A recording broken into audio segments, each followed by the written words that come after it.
mereka dah selamat sejahtera. Bersama saya, Seni Reka Fesyen, host Koleksi TV anda untuk hari ini.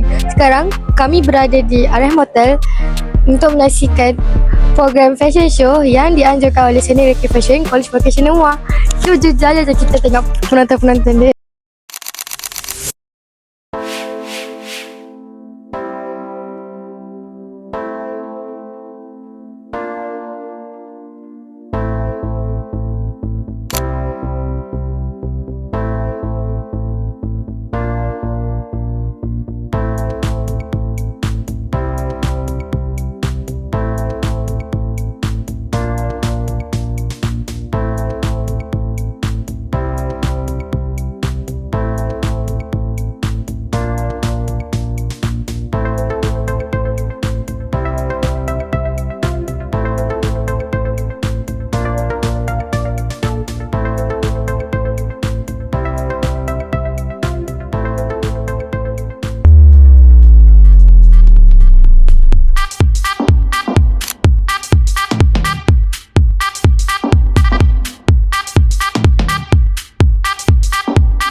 Murmur Ethereal Elegance Fashion Show is a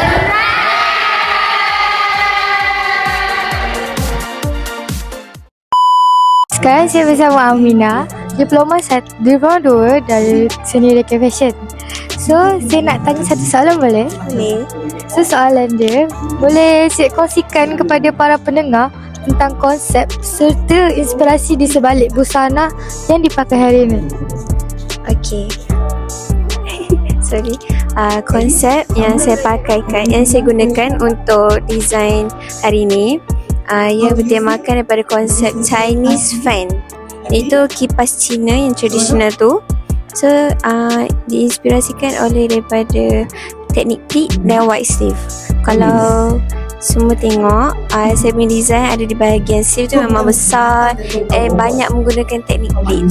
So, disebabkan itu, design saya paling last sekali sebab design saya more tu kepada traditional tapi yang naturally traditional. Zaman kau je yang dengan perkataan. Terima kasih.